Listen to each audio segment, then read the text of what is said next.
Okay, thanks much for coming and for investing your time in this course. Records. If there are 3 cups, please take. Thank you. So, we are starting a new chapter on DFT, density functional theory, which is a workhorse of computational chemistry. But we will not do DFT today, because there are a couple of sections from Hardy-Fock and more general that we do need to cover today. So there will be, I do have plan for 4 or 5 items. So first, I will quickly go on to practical things that I was planning for yesterday, but we went over time, and I really want to offer you a pleasant and interesting homework, but without this little piece of information, it is not possible to do. So a little practical instruction. Then,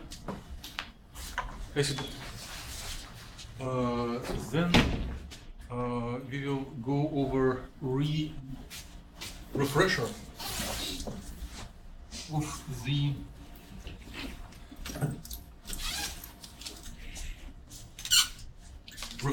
the Hardy-Fock theory, and you may just, if you want to entertain yourself, feel it. And we will go over it maybe in like 10 minutes from the beginning. Just put your name, few boxes. I will collect it as a surprise quiz, but do not worry, it's more for me to assess quality of instruction rather than your abilities. And this little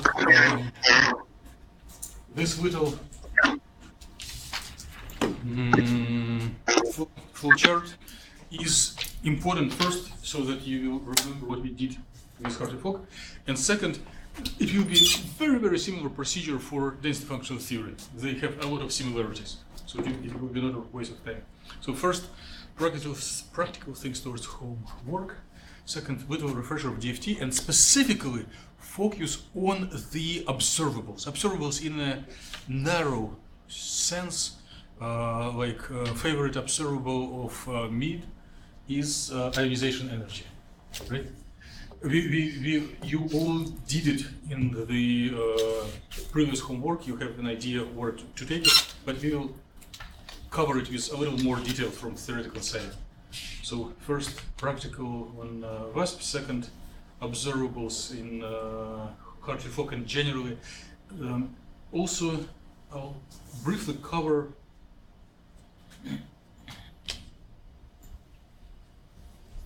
background for interaction between radiation and matter.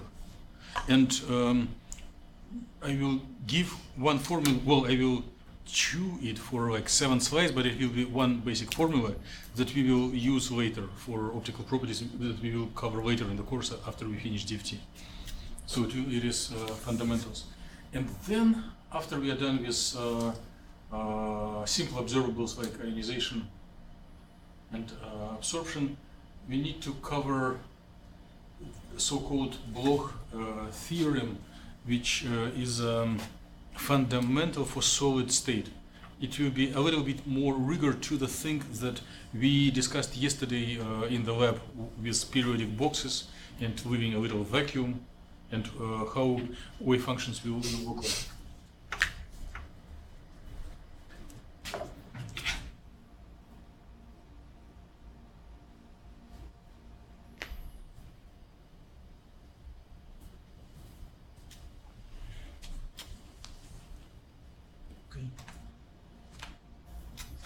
So I'm trying to put all recordings.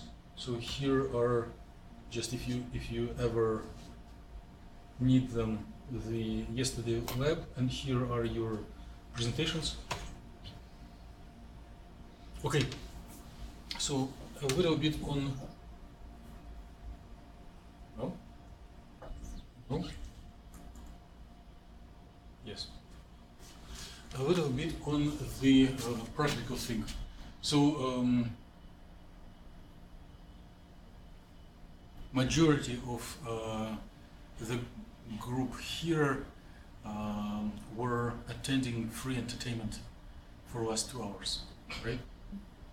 Maybe you consider it differently, but I was just reviewing slides and preparing for the lecture and showing sign that yes, very good. So it's not a big deal. So practical steps that would enable some minimalistic calculations by everyone in class. And it would be not a problem for me to log in and show it a live way, but probably it's better just to focus. So you all were exposed to preparing 4 input files for us, right? To especially, I don't know what was more challenging, but if you look through recordings and remember your notes, you should be able to do it. And homework will be I intend to give you homework of making density of states for hydroxide, for dimer, and for perovskite thing. So we need density of states for based on VASP, right? So there is one key thing that was missed yesterday, and without which it is not possible. And some of you were already complaining. How do I transfer files if I'm logged into this supercomputer? And I have started. I went about through half of the list of the class. I've submitted applications to NERSC supercomputer so that they may have already contacted you, or they will contact and ask you to sign some forms. Did any? No? Okay. They're busy people, but they will. So if you are logged to NERSC through the chain to one computer, then to another, and then you do some successful calculations. The question is, how do you get your files back on your laptop for if it is graphical information, or if you need something more than just enjoying list of energies on the screen? Of course, you always can copy paste, but it's not the most optimal thing. So I was sitting on a photon, not sitting in physical sense, logged into the photon, created a subdirectory just to pull the dynamics, and then I checked what is the path on a photon. So the plan is that from NERSC I will send needed information to the photon, and from photon you know how to get it into your local computers. So then through this command I'm going to NERSC and checking this prompt created by London. I do not need the whole list for his files. I take only the link to project directory, and we need it because personal directories that you have very soon, they will be limited. Maybe, I don't know what is today, but something like similar to CCast, 40 megabytes or 200 megabytes, which is nothing by today. And on the project directory, there are dozen terabytes. So course, my name, and there I do see what we did yesterday in the lab, the output from VASP calculations, right? Suppose I need the outcar file, this one, and I do want it to be transferred from here to there, to photon, right? So I'm practicing standard way how we transfer files between Linux machines. Secure copy, space, file, and then user, cluster, and then I'm literally copy pasting the path where I want this thing to be copied. So this little thing is literally reproduced in here. And then I click enter, type in the password, and it's getting transferred. Make sense? No questions? You'll be able to reproduce, right? If needed. Well, email. Don't practice. Oh yes, please. I love emails.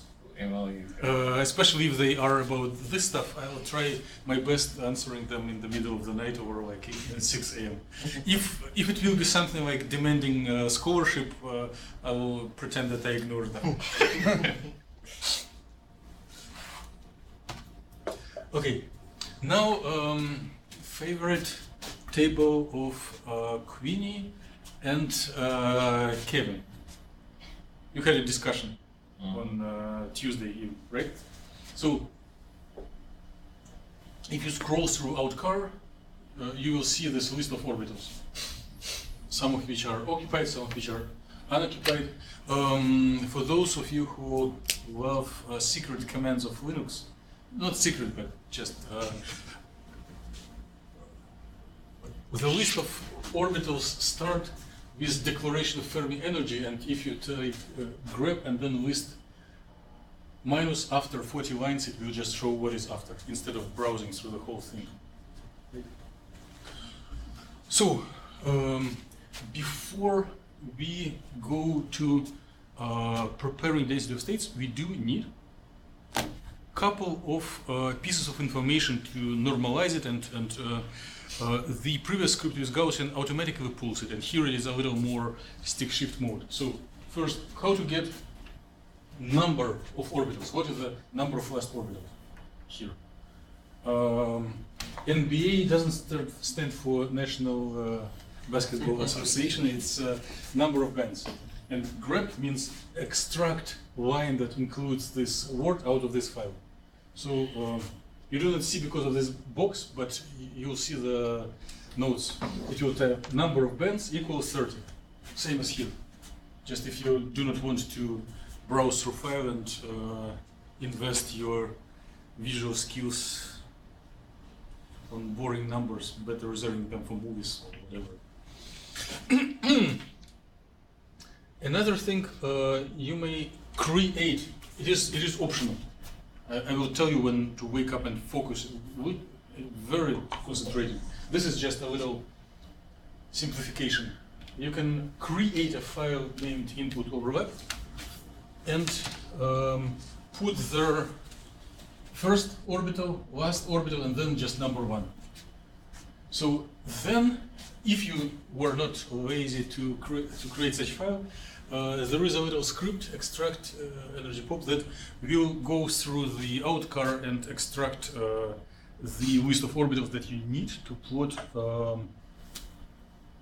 density of states. Right? No one forbids you to do it manually. Just go through outcar, select right list, and copy paste it into new file. This is one of the legitimate ways, which doesn't need any commands.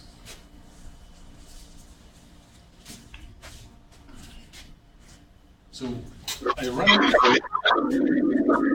I hear. Does it mean someone wants to ask a question? Probably not. Okay. And then I see a new file named energy pop. I do more, and it shows the same list: number of orbitals, energy of orbital, occupation. Right?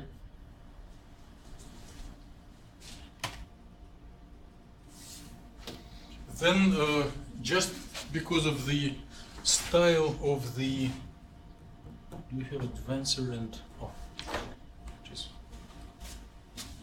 I'm not so tall to touch it by finger. We copy it into new file named states, and we can do WC, which is not water closet, it's word count. So how many lines in this file? 30, because we requested it, from the first to the last molecular orbital. And then we can grab value of Fermi energy, number of atoms, or more, who knows whether they're neutral or ionized, so it's more safer to tell number of ions. So grab number of ions, outcar tells for titanium hydroxide it was 9, right? Titanium, 4 oxygens, 4 hydrogens, and number of electrons. Grab number of electrons, outcar it tells how many electrons there are. It does skip the core electrons and count only valence. And if you were relaxing, Now please consider to wake up.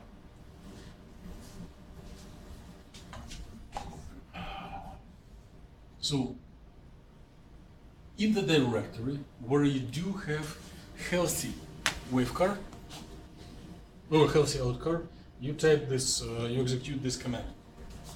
So it does same thing as we had in the script you practice in Gaussian. It will convert set of discrete levels into continuous distribution for the density of states. But before it will run, it will ask silly questions to the person who executing this command. This script was written so many years ago in a very old-fashioned, ugly style, but since then no one updated it. Therefore, instead of reading input file, it just asks from the command line. Number of states, you type 30. Minimal energy, maximal energy, you just select in which interval you need density of states from -10 to 10. Fermi, alpha plus beta, you put whatever you get from in the previous line. And then width, 0.01, same as you put in the line of arguments for script to getting those out of Gaussian, right? Magnitude, just 1. Number of atoms in simulation 79. Number of electrons, 32. Gap of phase. I think you put here anything, just a numeric. And then it tells that the output file has been created. So those Fermi. Right? So this file is, again, can be either plotted with favorite software of Sudipta by GNUplot, or you can download it to the local computer and plot with Excel, if you're a fan of Microsoft products. What does magnitude mean? Pardon? What does magnitude mean? Please repeat once again. What is magnitude? What does magnitude mean? Magnitude. Just put one.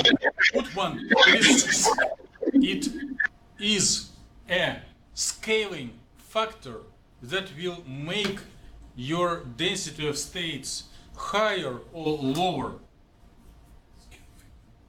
Okay? Got it. Okay. So after you got this file, you follow the procedure that you already know. You run gnuplot space and then a script that will read this file, and you can ask, you can just open and look inside and ask Sudipta if you need to interpret. But there are similar commands. Just plot using like second and third line or whatever. And then after you run this software with this input file, with this script, it will create postdos.ps in the obsolete form. And then you convert it from PostScript from the obsolete format into modern PDF. And then we can practice once again, downloading it, SCP, this file, to the local computer, or to the photon. Right? And you put the path where you want it to be forwarded. So after this file has been forwarded to Photon, you know how to bring it to your local equipment, to a laptop or desktop. So if your laptop, like I used laptop under Mac which understands Linux commands, so I did the SCP file space period. And here how it looks like. So you remember the gap was about 3 electron volts, right? And in this version of the script, it makes field orbitals. It shows density of states also field, just graphically prompting which one is occupied valence band and which is unoccupied conduction band. So please try to practice it. I'll probably send the instructions and suggestions, but ideally it would be great if by Tuesday after the break you bring 3 density of states images for hydroxide dimer, and perovskite. Okay? Feel free to request help I really like this activity. Email me if you do not see how to do it. So also in drug side. Same models that you were processing with Gaussian, with Hartree-Fock, in the so many homeworks ago. So the CSPB. Yes. Okay. Okay. So the idea is that you do not rebuild models; you just use what you built before. Okay. Good. Okay. So a little bit on Hartree-Fock. So total energy is energy of all occupied orbitals plus energy of Coulomb repulsion and exchange stabilization. So there is a very common error for beginners in computational theory, computational chemistry theory, assuming that total energy is just energy of all occupied orbitals. No, there is also an interaction of electrons sitting on different orbitals. So there are two indices going over all occupied orbitals that should repel each other and stabilize each other due to exchange.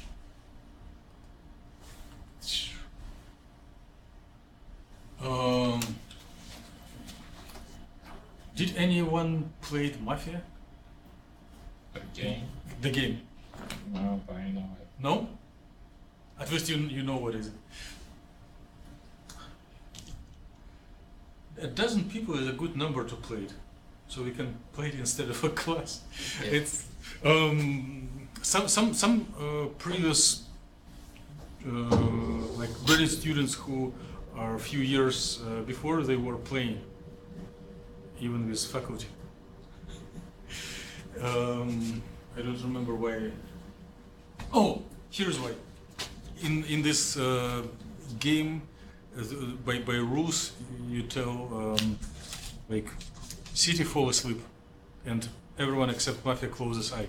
So if you just looking forward to relax and wake up one of the most important moments, now you can relax and fall asleep. It's not very important. So, but the Fock matrix that is being diagonalized in particle theory is expressed through four orbital two electron integrals that you know the shorthand notation. When indices are going through certain orders, they correspond to direct Coulomb or exchange. But there is a little trick that is implemented in the software. The integrals are computed in atomic basis once and forever, or at least you update until you update your ionic coordinates.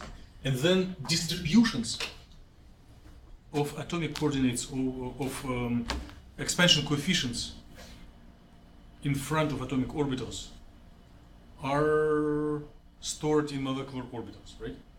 But if you if you need interactions between two molecular orbitals, there are two sets of coefficients, right?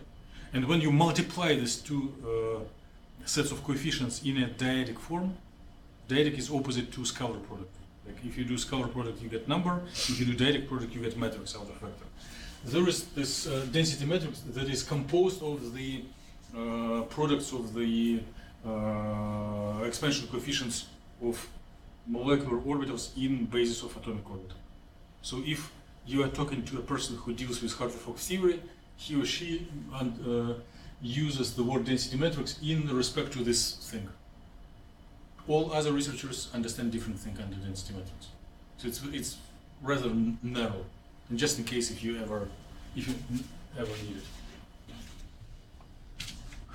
And a little box covered here, there is a summation, indices, and then C capital once, C capital for another time with C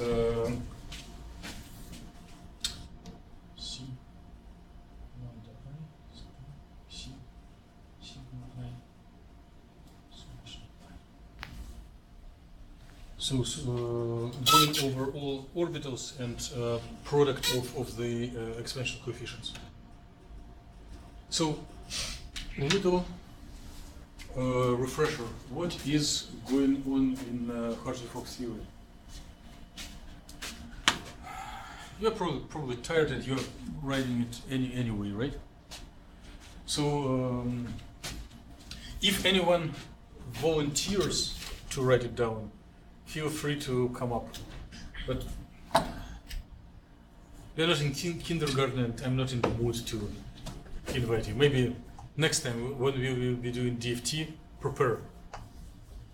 We'll be doing this in about 3 weeks. We will be doing the same flowchart in DFT, and I will call everyone to write each portion of flowchart. So when there will be flowchart in the lecture, remember it and prepare for a little response in front of everyone. So let me examine myself.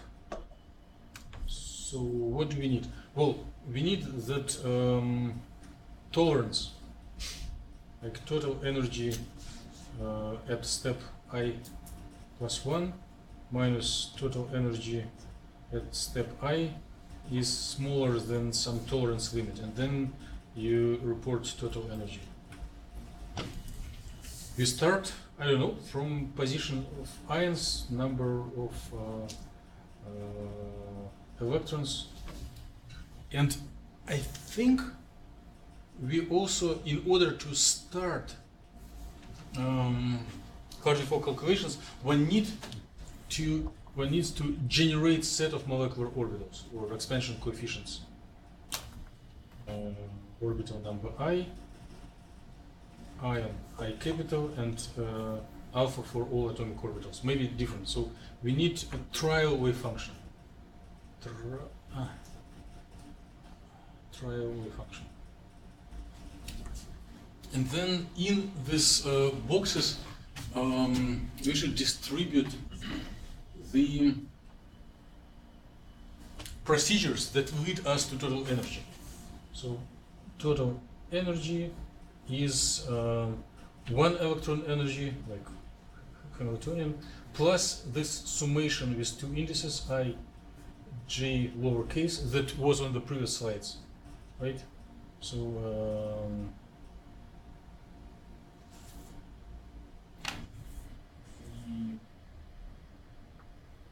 Coulombic repulsion minus the exchange, right? Something like this. So the protocol for total energy, where these things are matrix elements, bless you, of the electron interaction and the 1 electron attraction to ions and kinetic energy.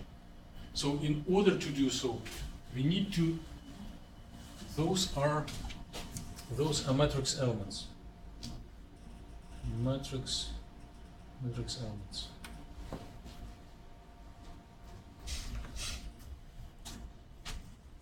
And this is shorthand notation.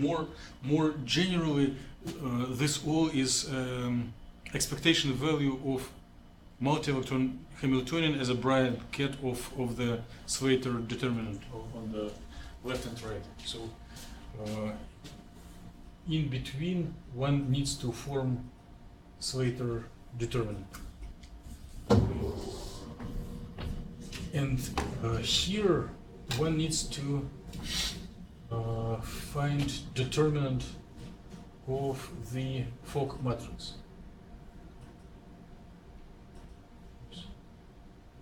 Fock matrix or Webb matrix unknown energy equals 0. So this is equation that will give eigenenergies of molecular orbitals and molecular orbitals themselves. Except I and the molecular orbitals. And the step here we use either our random number, arbitrary molecular orbitals, or if you go through the loop, we use molecular orbitals from previous run. We need to formulate Fock orbital, Fock matrix in the as a mean field of influence of the electrons that do occupy occupied orbitals. Okay, let's check whether I was studying well my own subject. So what is here? Fock matrix of molecular orbitals. Guess of molecular orbitals. Positions, tolerance, limit, ions.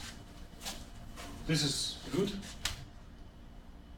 Okay, probably I went too far. This one would be sufficient. Yes? So, Hartree Frog and all its outputs, everything that we've learned so far, even with program or stuff on the computers, all to me is their descriptors. And are we going to get to a point where it's going to produce some sort of bigger output? What do you mean bigger output? Yeah. So. What is your definition of bigger output? Well, so it seems like all this information I could use for a descriptor on the way my advisor has his work deals with descriptors, and then you use them to, let's say, create a model, right? Mm-hmm. So I'm curious, because everything that we've learned and dealt with, I can get these descriptors, and then do you create anything further with them? Or No. In this course, you will never go further with them. From the bird's eye of chem informatics, this course is individual, elementary structure to property relation. It is a black box where you put in structure and get out generated descriptors or properties. But a general correlations between structure and properties is not my problem. It's not problem of this course. Yeah. Okay. So no bigger things in your sense. Only practical way to get how you tell descriptors out of structure. Good. Like if they are not available from experiment or from the literature, and you finally need to generate them, you do these calculations. So this is just one way of getting descriptors. Yes. My understanding. Okay. Very good. So, Okay. And one can even probably simplify it. So if you if a stranger catches you in the store and asks what Hartree Fock procedure is, you may mention that one needs guess molecular orbitals, one needs Fock matrix, one need to diagonalize Fock matrix and check energy conversion. And in between, one does need the way of finding total energy out of these C coefficients, right? Okay, I'm going to collect, put your names.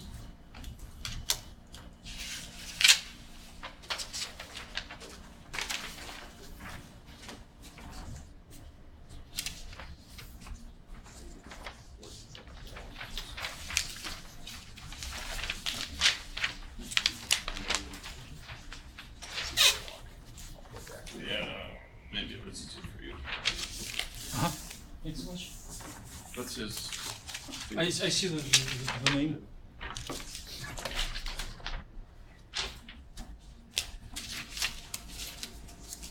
So no one does pure Hartree Fock productive calculations these days. So you do not need to do things like this in real papers. But if you do DFT, a little more detailization and knowledge would be helpful. So just prepare for the similar style of flowchart when we go to the stuff. Wrong device. Basically the same, right? And then one can report total energy, or if this theory is run by Mead, he needs more than just total energy. He needs descriptors, observables, right? So, what are? I will probably postpone the ionization and affinity to later, but one of the descriptors for everyone who stands near the windows and was attending the meeting, one of the descriptors is oscillator strength, right?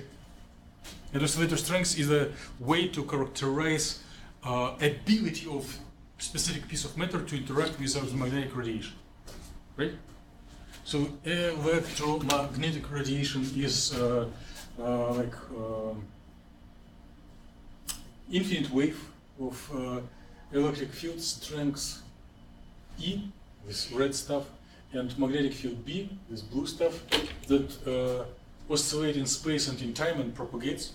It is when I'm irradiating by this lamp, it's like plane waves are approaching me. Plane waves of electric and magnetic field. And for some of you, the equation for plane wave is in form of exponential, becomes favorite formula, right? We already started it yesterday, and we will do it again today. So electric field.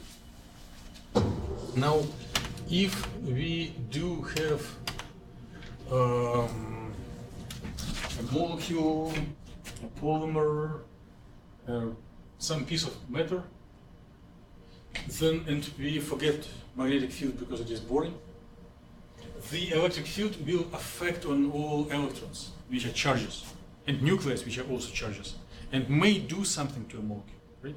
So, since molecules consist of charges, it's natural to assume that there will be interaction between light and matter.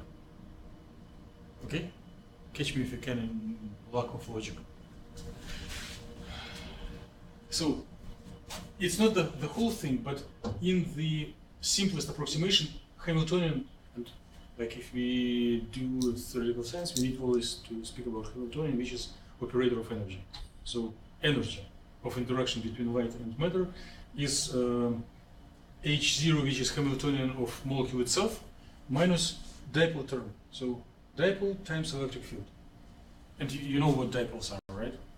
It's like positive and negative charge offset, selected by distance, and in static electric field, it just aligns along field, right? So this is good for molecules interacting with light as well. So what, yeah, this one, positive, negative distance, times field times dipole. What is dipole for a molecule in the microscopic sense? You know what dipole is for two charges, but molecule is more than two charges. Even simplest hydrogen molecule is two positive nuclei and two negative electrons, right?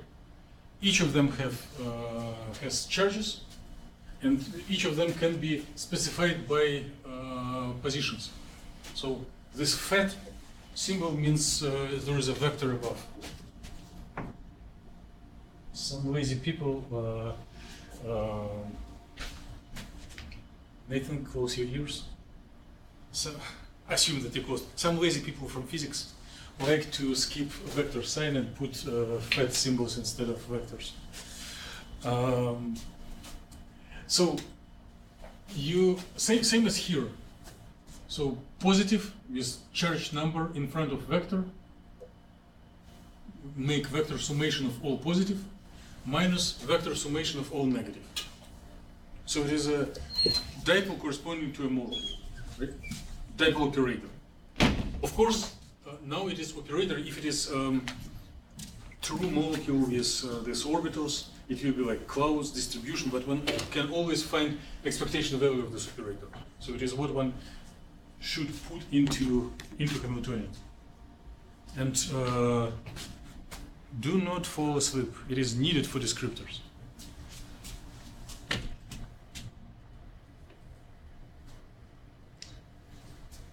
You know this equation that you like all the time. If you do have operator and if you do have wave functions, you can always find either expectation value or matrix element of transition. Right?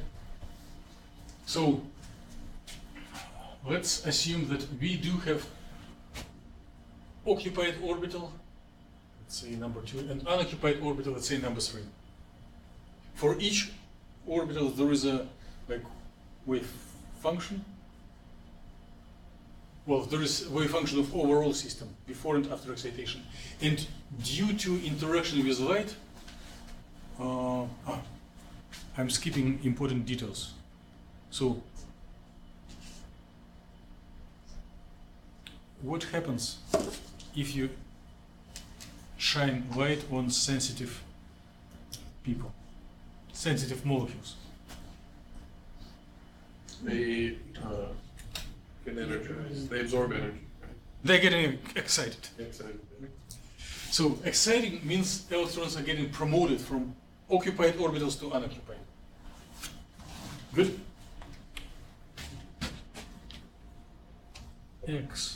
Excited, promote electron from OC to un-OC. Make sense?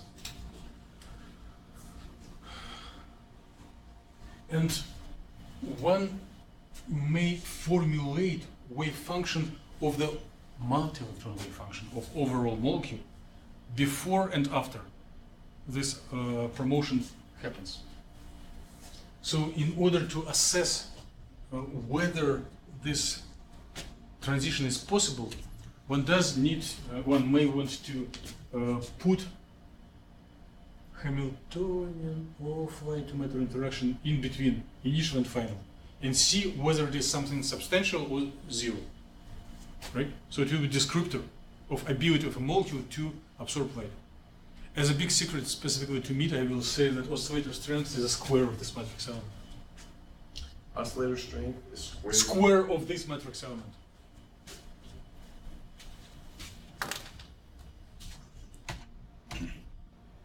So, we are going to practice plugging the dipole matrix element for initial Slater determinant for ground and final Slater determinant when electron from orbital 2 is promoted to orbital 3. And we are going to check how it will look like. Feel free to look on it with one eye. It is not, it is not critically important, but it will later we will return to this material again and again. And why do I bother you with this boring information? What is my motivation? What is your motivation to listen to this? What is the benefit? I'm not going to do long intrigue and tell answer right away. So, formally, anything that happens with molecule, all descriptors depend on multi-electron properties. Right? And finding matrix elements between Slater determinants is a big pain in part of the body. Everyone has different parts where one experiences pain. But specifically for this matrix element of light to matter interaction in linear dipole approximation, there will be a wonder. If you do not do multi-electron calculations every day, like Nathan either doing now or will be mandated to do so by his advisor, you don't care. But if you do, you recognize how heavy, hard, and adverse it is. So it's like many lines of derivations. But for linear absorption, all multi-electron calculations will reduce just to matrix element in terms of one electron orbitals. So everything except orbitals involved directly in excitation will be cancelled out. And I'm going to show this wonder. But if you are like bored about details, you can just take this message. And later on, very soon, both in lecture and in the practical labs, we will use this fact. So linear absorption can be cast in form of one electron orbitals matrix elements. And it is not a fantasy or approximation, it is literal. It is like a rigorous thing. Okay, so if we have two electrons and two orbitals, I'm slightly oversimplifying. Orbital 1, orbital 2, electron 1, electron 2. We forget about nuclei because they will be cancelled out anyway. So just dipole element add together positions of electrons, first electron and second one. And we need to find matrix element of this operator in terms of wave functions like this.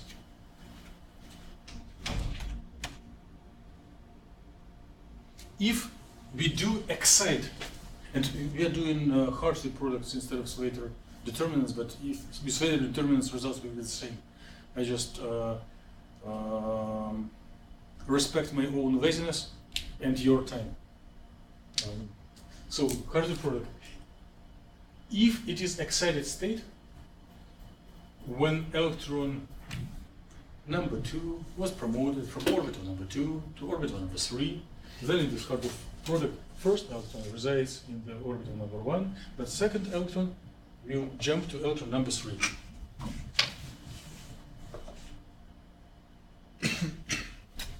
Okay. This is our operator. So, matrix element of dipole operator between ground G and excited E. As approximation, instead of Slater determinants, we use Hartley products. So, ground, excited. Ground is first electron in first, second electron in second. Excited, it's not usable here. First electron in first, second electron in third. And the angular brackets, when we do Bryant cat, are corresponding to integration over position of first and second electron, right? No objections. So we are going just from Dirac notation to regular integration. So matrix element of dipole operator between ground and excited is integration over position of first electron and position of second electron. And then instead of bra, we put with these little stars.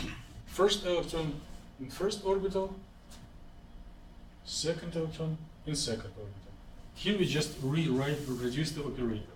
And then for the cat, first electron in first orbital, second electron in the third orbital. So the goal and expected benefit is that the equation will be reduced without any tricks to expression that will include only one integral instead of two. And right now we are doing two integrals to represent like many electron systems. So instead of n integrals in general case, it will be only one. Here we just use n equals 2 to have it to fit into one slide.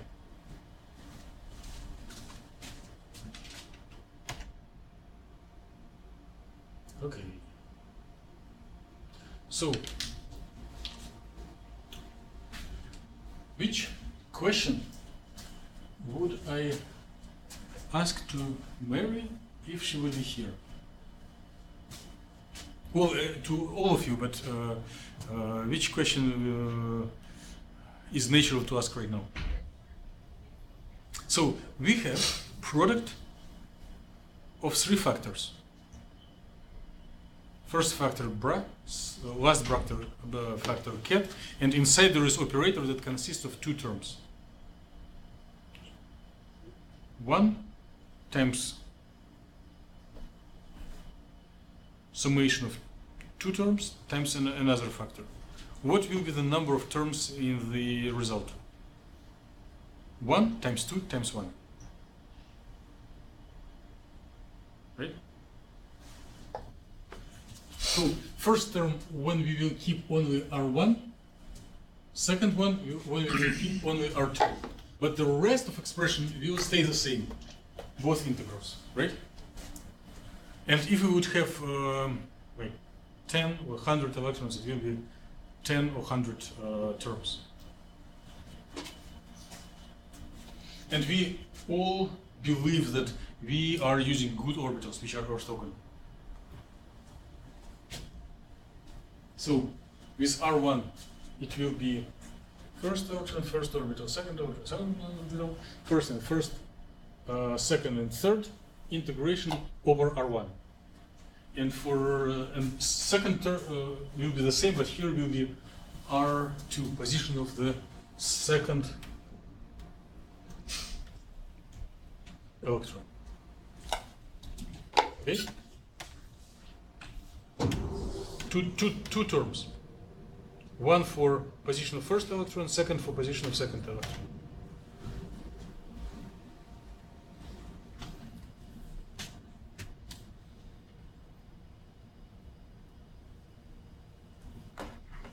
So how do we, and then we can use the principle of ancient Romans. If you are falling asleep, it is the right thing to do. It's the most boring part.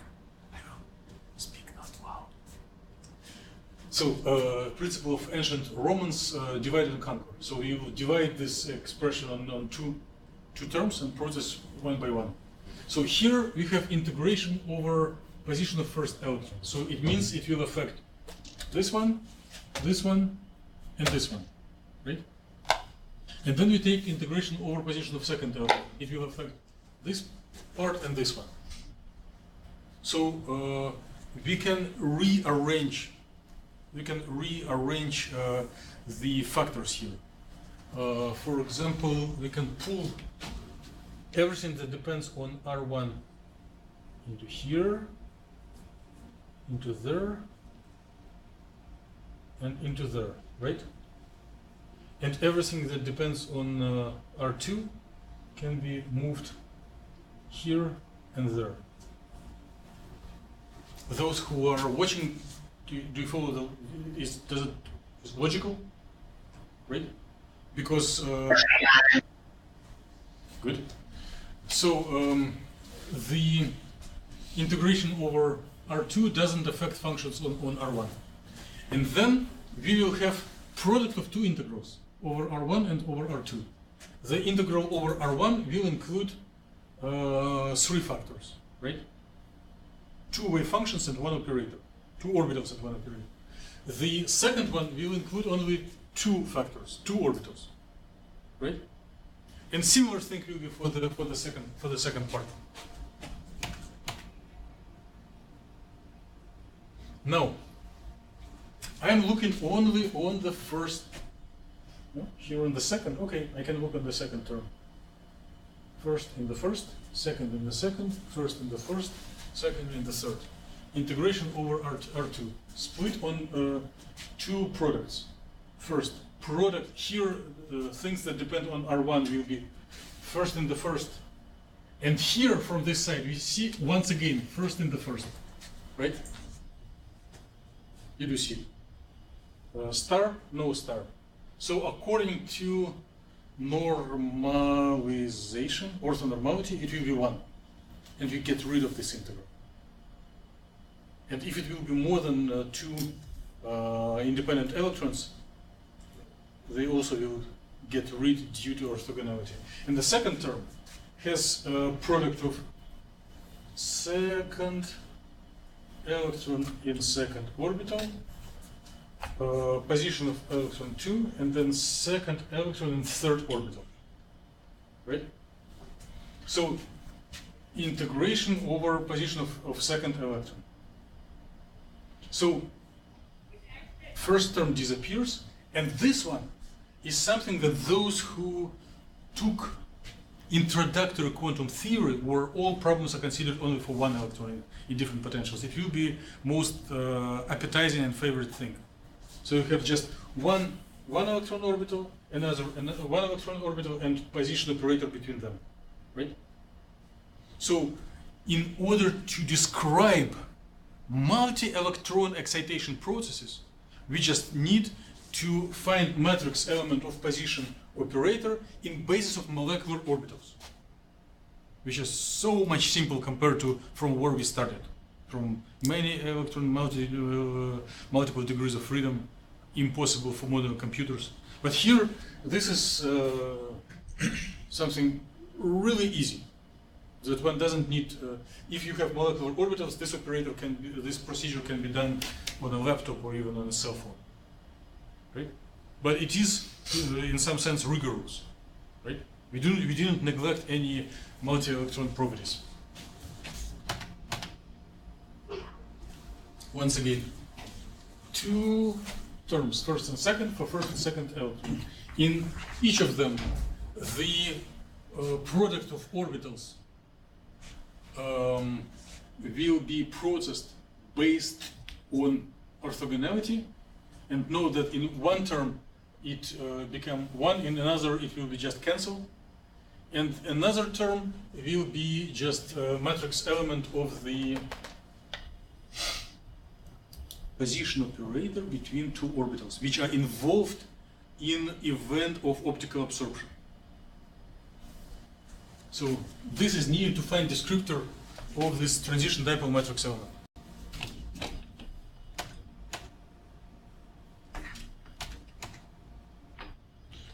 Good.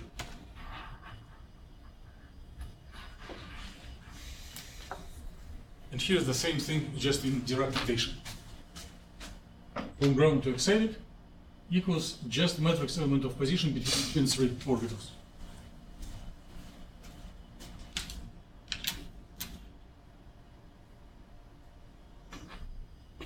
Okay. Now,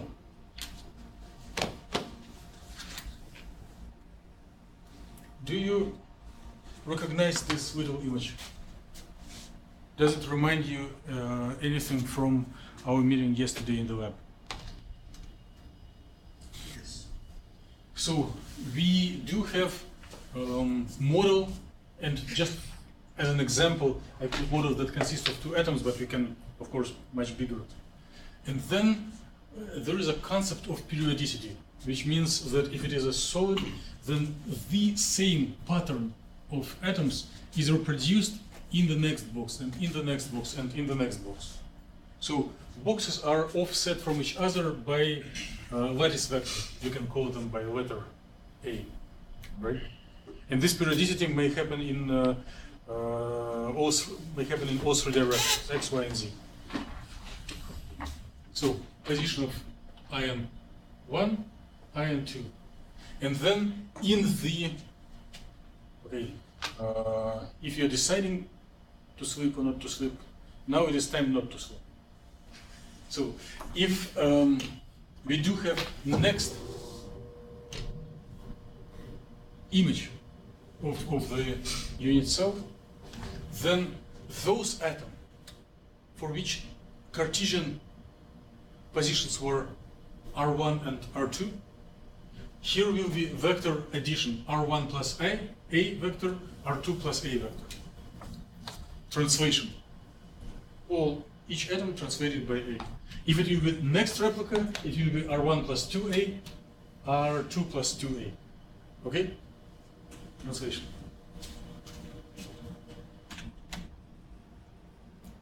Good. So minimal configuration that repeats is a unit cell.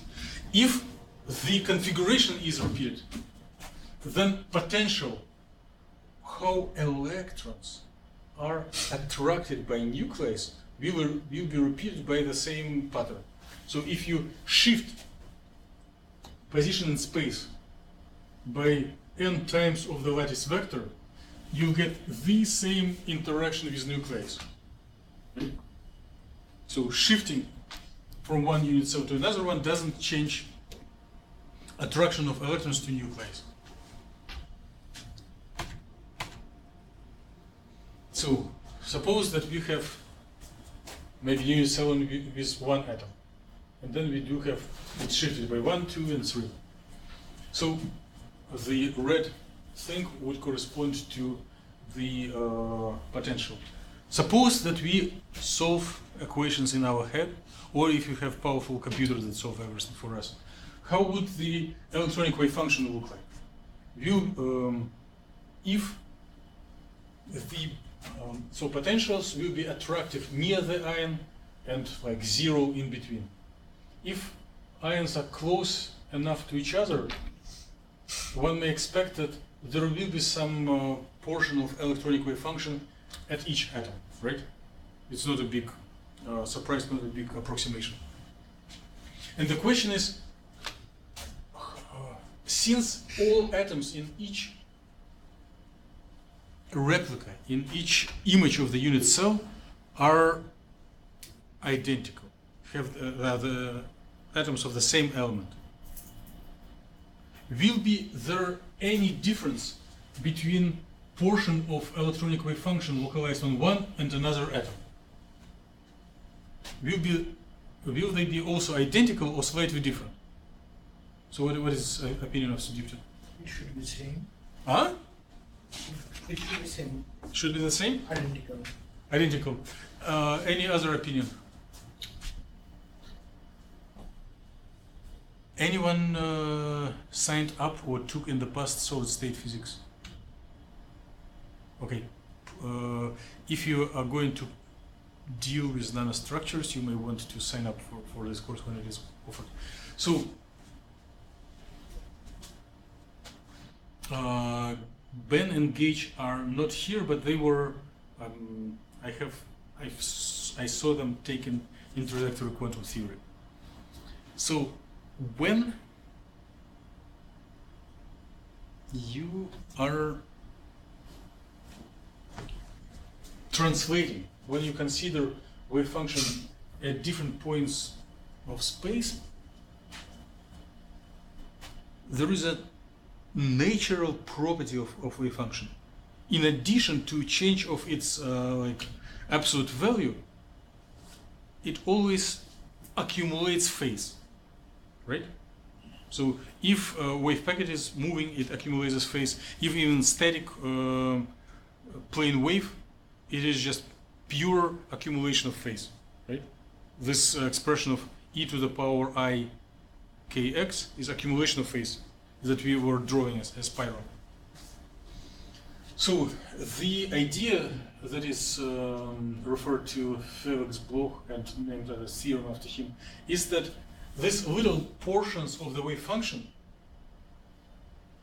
that Sudipta assumed equivalent, they will be equivalent in the absolute value, but they will differ by factors.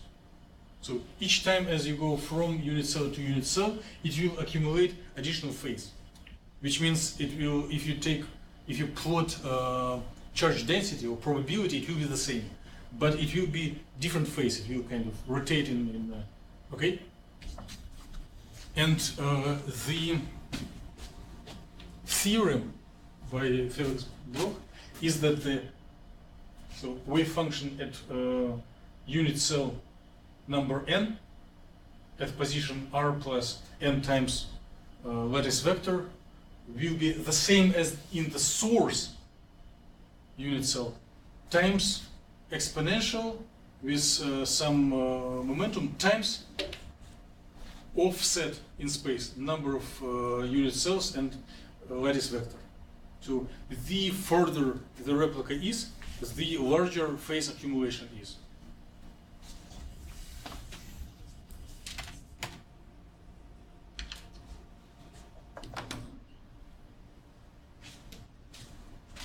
So the part that is not changed is referred to like atomic portion of the wave function. And in addition to this, there is a plane wave that corresponds to accumulation of the phase. And this plane wave is critically important if you have periodic solids, because as we will see later, there are eigenstates even for ground state of a matter that will correspond to overall orbital or a function moving with constant velocity or constant momentum. And in order to describe it, we need this plane wave factor for all wave functions in periodic space. So do not memorize or take notes right now if you are not in a good mood, but we will come back to it, and it makes connection to the k-points file. Okay? Like if we set up this k equals 0, then it will become a point that we practiced last time. But as soon as we consider something periodic, there will be momentum. Okay, so kind of done with boring things, and now coming to a little easier things that we would likely like. Simple descriptors. So I'm walking in circles. We were starting from it. Total energy is matrix element of Hamiltonian between Bryan-Kettos later determinant, which is heavy multi-electron stuff. And it includes both eigenenergies of orbitals and Coulomb exchange. Now,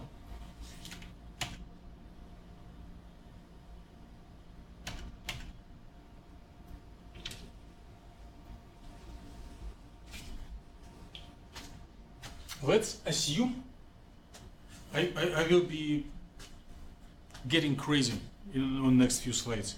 I will be like a lamp that is about to burn out. I will be flashing and then quenching. So for a minute, let's assume that we do not have this Coulomb exchange. The total energy is only summation of eigenenergies of occupied molecular orbitals, right? It is not right, but we'll do it as an approximation for simplicity, and then we will see what we neglect. So this is a wrong expression which we just practice for simplicity. So system that includes n capital electrons is summation of all energies of occupied electrons. So now the next natural question will be, what would be the energy of a system that has been ionized if we remove one electron? What would change in this equation? Wouldn't the electron go up on the orbital, so the energy would increase? So let me.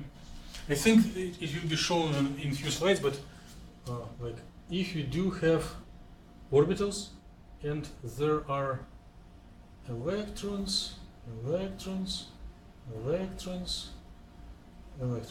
and then we ionize, which means we remove one electron. Oh, well, Right? there are two. I have a question there because we're giving the thing energy. It's excited.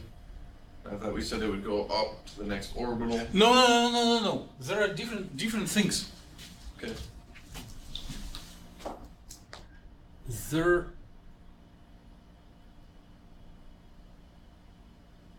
Not many different things, but few. Let's consider four different things.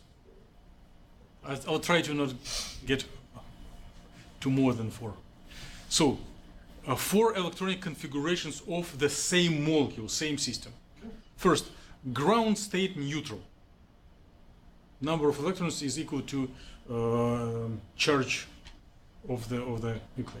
So then ionized when we remove one electron, or and chemical chemists will say oxidized, maybe removing an electron. Would it be okay? I don't know why you're looking at me. I'm not. You are the most chemical chemist in this audience. Huh? You are you have the strongest background in chemistry in this audience. That might be true. So oxidized or But I whatever, specifically ionized. your group. Well, I took my last chemistry class in high school. Since then, so there are many wonders in chemistry for me. So ionized, removing one electron. Then reduced when you intentionally add electron, And the fourth one, when you keep the same number of electrons, but you promote electron from occupied to unoccupied. Those are different. When you excite, you keep the same number of electrons. And when you ionize, you remove electron. Okay?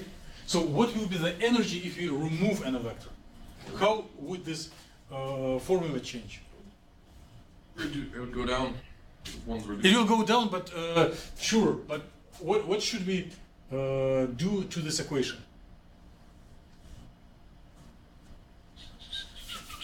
Well, it's reduced. If it's a summation of the total energy, there's less total energy than it's combined. I'll tell you anecdote about people like drinkers of alcohol. In specific areas, sometimes drinks are sold in half gallon or half liter. So one drinker asks another one, what would be 0.5 plus 0.5? I feel my instinct that it will be 1 liter of drink, but I cannot express it mathematically. So I know that your instinct is right, energy will be less, but by how many? N-1. Yes, Anas is the champion. Okay. So we should put -1 here, right? So energy of last orbital will be not contributed. -1 Anas +1 as a credit. Okay, and if you do affinity, then you do just +1. Right? So in previous year, Christian was making it as a presentation on like about Gaussian, and I stole his slide because I really like it. So we have occupied orbitals, right? If we remove electron from highest occupied, the total energy will be less by the energy of this orbital. If we add another electron to lowest unoccupied, the energy will be more by energy of this orbital. And if we excite from HOMO to LUMA, the total energy will change by their offset, right? No objections. Say it one more time. Oh, sure, with pleasure. I'm saying it one more time each year when I'm allowed to teach this course. So here are the orbitals. Yep. Here are the electrons. Yep.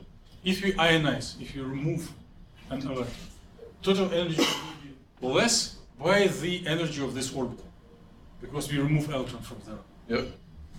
If we reduce, if we add electron, it will be more by energy of this orbital. Yep. And if we excite, do lowest excitation from occupied to unoccupied, total energy will change by the offset between HOMO and LUMA. Yes?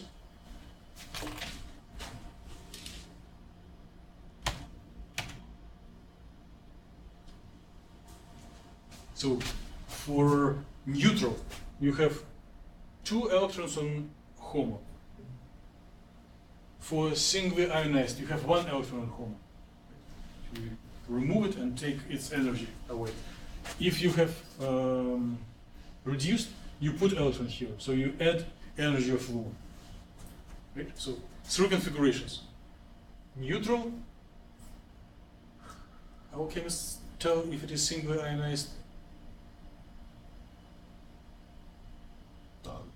Right, word starts same like animal with whiskers. Cation? Yes, cation. And if you put one more, anion. Neutral, cation, anion.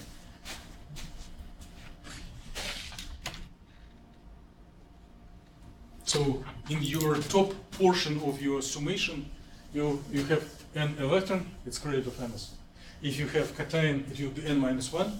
If it will be anion, it will be +1. Okay.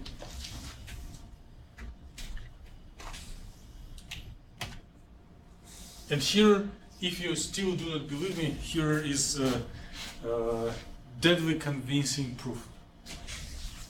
So if we hate summation symbols, then we can just add together. So energy of neutral species is equal to energy of first orbital, energy of second orbital, then up to energy of orbital number n.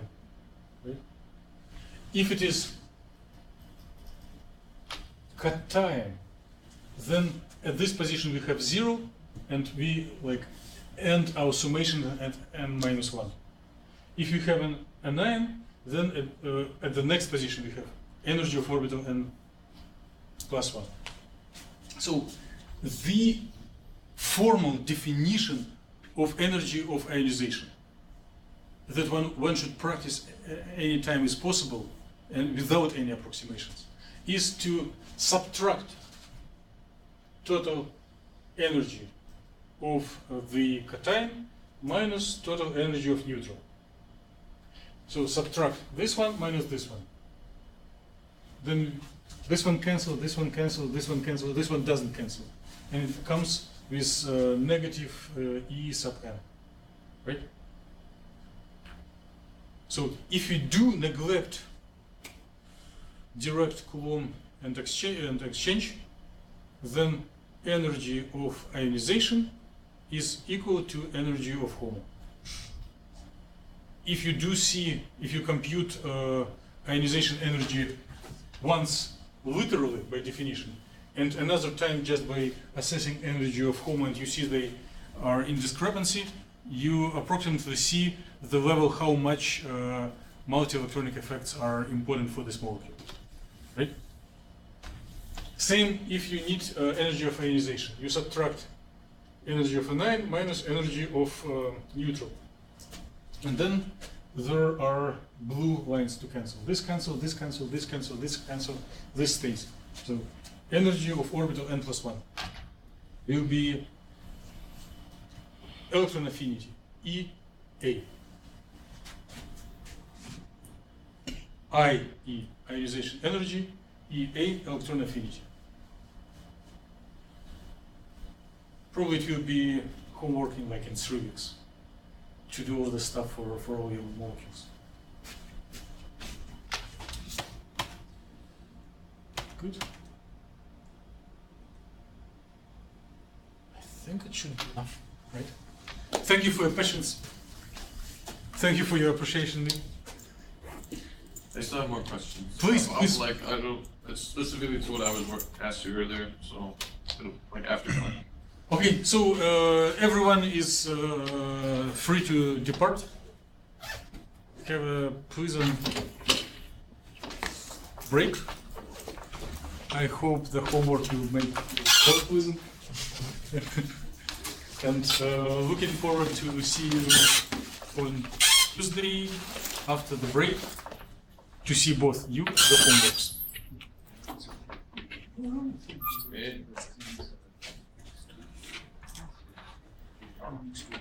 After next week.